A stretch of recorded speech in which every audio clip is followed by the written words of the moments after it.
Tuhan bersamamu dan bersama rohmu. Inilah Injil suci menurut Matius. Dimuliakanlah Tuhan. Pada suatu hari dibawalah kepada Yesus seorang bisu yang kerasukan setan. Setelah setan diusir, orang bisu itu dapat berbicara. Maka heranlah orang banyak, katanya, hal semacam ini belum pernah dilihat orang di Israel. Tetapi orang Farisi berkata, dengan kuasa penghulu setan, ia mengusir setan. Demikianlah Yesus berkeliling ke semua kota dan desa. Ia mengajar dalam rumah-rumah ibadat dan mewartakan Injil kerajaan surga, serta melenyapkan segala penyakit dan kelemahan. Melihat orang banyak itu, tergeraklah hati Yesus oleh belas kasih kepada mereka, karena mereka lelah dan terlantar seperti domba yang tidak bergembala. Maka kata Yesus kepada murid-muridnya, tuaian memang banyak, tetapi sedikitlah pekerjanya. Karena itu mintalah kepada Tuhan yang empunya tuaian, supaya ia mengirimkan pekerja-pekerja untuk tuaian itu.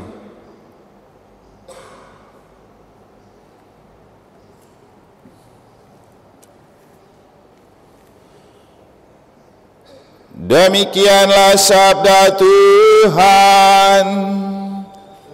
Terpuji.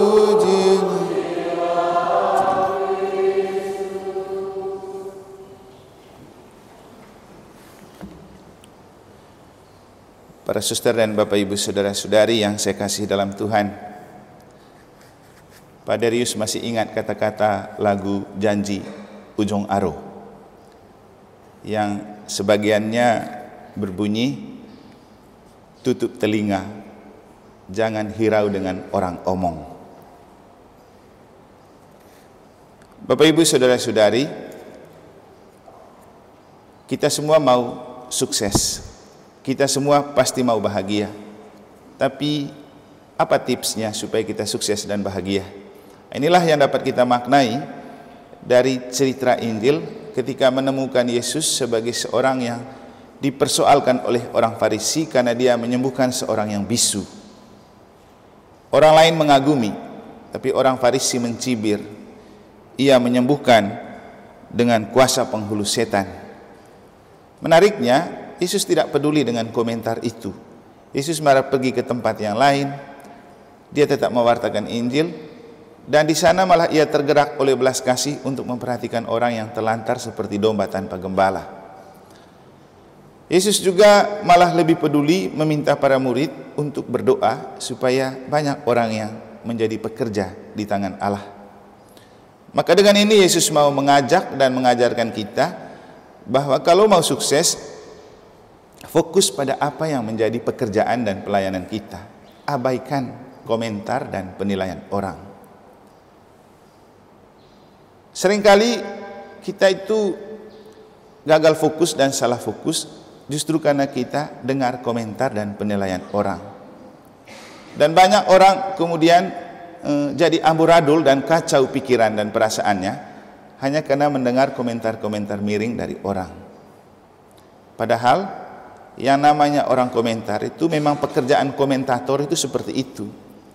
Sekarang kan lagi musim sepak bola, Piala Eropa dan Copa America. Coba Bapak Ibu lihat, komentator itu punya komentar, kalahkan Messi dan Ronaldo. Padahal mereka ini pemain hebat. Tapi kalau komentator pasti dia tetap mengomentari kegagalan mereka, kesalahan mereka. Karena memang seperti itulah komentator. Dan kita jangan hidup sebagai komentator. Tapi ini juga bahaya terbesar untuk kita karena kita suka mengomentari orang dan menilai orang.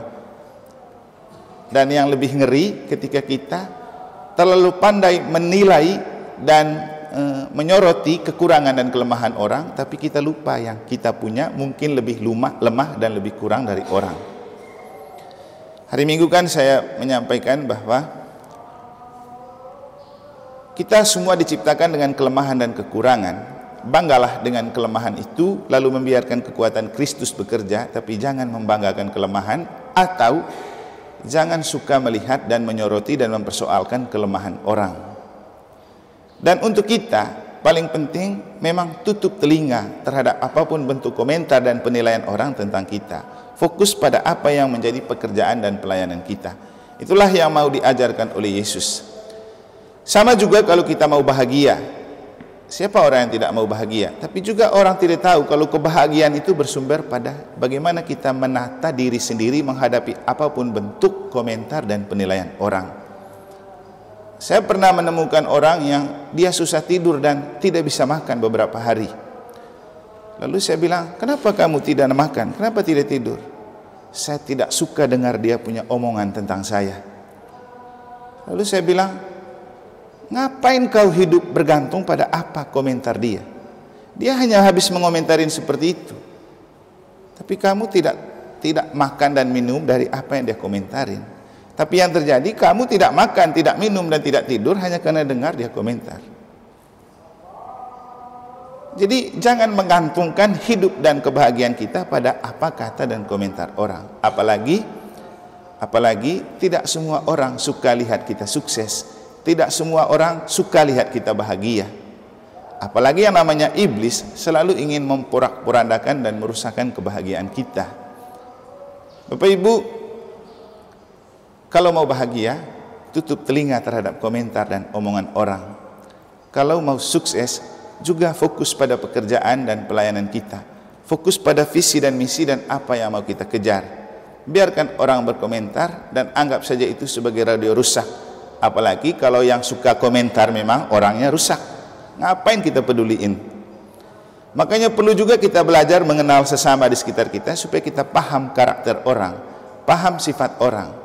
Kalau ada orang yang memang hidupnya hanya untuk mengomentarin orang lain tapi dia sendiri tidak beres, jangan pernah menggantungkan hidup pada apa komentarnya. Tapi kalau yang berkomentar itu memang orang-orang yang tidak suka komentar, itu yang perlu kita cermati dan kita maknai. Misalnya, kalau yang komentar itu Oma dari Francisca berdua yang jarang berbicara, tapi rajin ikut misa, itu yang perlu kita dalami. Karena kalau mereka omong, pasti sudah diteliti. Tapi kalau ada orang tertentu yang memang siapapun yang berbicara dia komentarin, jangan kemudian menggantungkan pekerjaan kita pada apa komentarnya.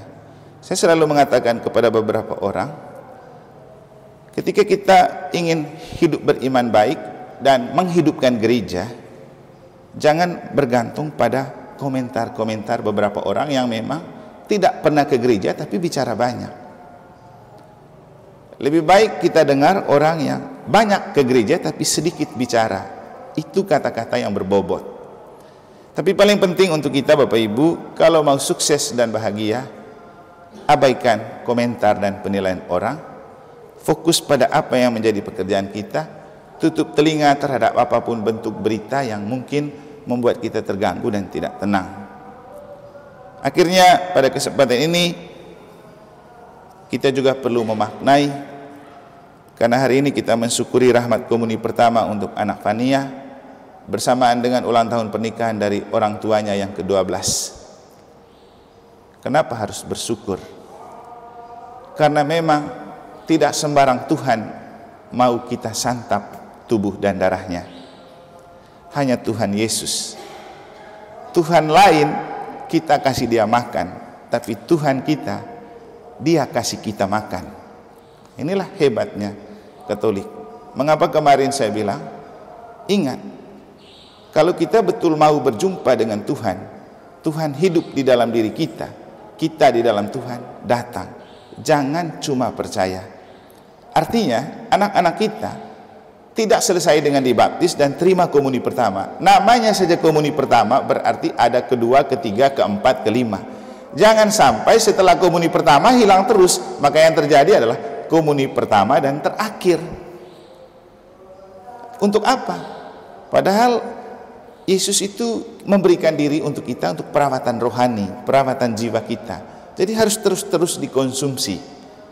Maka kita berharap anak-anak kita ini dengan setelah menerima komuni pertama, mereka selalu rindu untuk menerima Tuhan. Apalagi seperti dalam bacaan Injil kemarin, ketika kita datang kepada Tuhan, Tuhan datang ke dalam diri kita, datang ke keluarga kita, datang ke pekerjaan kita, datang ke perjalanan hidup kita. Dan Tuhan kita ini Tuhan yang punya belas kasih. Dia memberikan dirinya dalam tubuh dan darahnya karena dia berbelas kasih. Coba bayangkan, ketika dia sudah diomongin oleh orang Farisi, Yesus tidak peduli dengan kata mereka. Yesus loh dibilang penghulu setan yang membuat dia bisa menyembuhkan orang. Tapi Yesus tidak pikir itu. Dia tetap pergi menyelamatkan orang dan merasa tergerak oleh belas kasih untuk mereka yang terlantar. Dan seperti itulah Yesus. Dia akan selalu tergerak oleh belas kasih untuk memperhatikan kita. Makanya Bapak Ibu, datang misa, datang ke gereja, jangan karena komentar dan penilaian orang. Datanglah karena kita rindu berjumpa dengan Tuhan. Yesus bilang apa? Kalau kamu kangen sama saya, lakukanlah ini sebagai kenangan akan aku. Artinya apa? Misa itu pertama dan utama. Kalau kita rindu dan kangen dengan Yesus, mari datang misa. Nah, hal inilah yang membuat saya juga merasa, kemarin saya bilang saya tidak mau perpisahan, tapi saya ingin Anda datang misa berutusan. Dan jadikanlah misa itu sebagai nostalgia dan kenangan. Kalau saya pernah tugas di sini, maka paling penting Anda datang misa pada tanggal 19 hari Jumat. Itu jauh lebih tepat dan lebih hebat. Jadi untuk saya rasa sukses ada di sini kalau Anda mencintai misa, terus rajin misa. Tidak butuh untuk dipisahkan. Yang penting kita selalu bersatu dalam perayaan Ekaristi. Jadi itulah makna dari kita memaknai komuni pertama untuk anak Pania. Selanjutnya kita juga perlu menyadari ketika orang tuanya di usia yang ke-12 tahun bersyukur karena apa? Merasa novena 3 Salam Marianya sukses. Dengan Pak Kris kembali bekerja di Jembrana dan bersama-sama dengan istri dan anak-anak. Kita yang tahu pasti tahu. Selama beberapa tahun ini, setidaknya selama saya ada di negara, hampir susah mereka tugas bersamaannya. Kalau tidak salah satunya di sini, satunya di Denpasar, pernah di Bangli juga ya, atau Karangasem. Pokoknya baru mereka sama-sama bertugas di Jembrana. Dan mereka merasa itu adalah hadiah dari Bunda Maria, makanya mereka bersyukur atas terkabulnya novena 3 Salam Maria. Apa artinya untuk kita? Karena untuk saya ini juga saat terakhir berbicara di depan Anda, jangan lupa misa, jangan lupa doa di Gua Maria. Kita sudah menata gereja dengan bagus, kita sudah menata Gua Maria dengan bagus, kita punya lingkungan yang dikelilingi oleh perhentian jalan salib. Mari memanfaatkan media rohani ini untuk kita makin rohani, makin dekat dengan Tuhan. Tanggalkan komentar dan penilaian orang. Juga jangan gantungkan pada imammu, pada siapapun yang bertugas di sini, karena Tuhan tahu hatimu dan hatimu tahu Tuhanmu. Jadi Bapak Ibu, akhirnya tidak ada yang lebih berharga dari cara kita meraih kesuksesan dan kebahagiaan kecuali kalau kita fokus pada apa yang menjadi pekerjaan kita dan abaikan pelbagai macam bentuk komentar dan penilaian orang, apalagi itu miring dan membuat kita galau. Semoga Tuhan memberkati.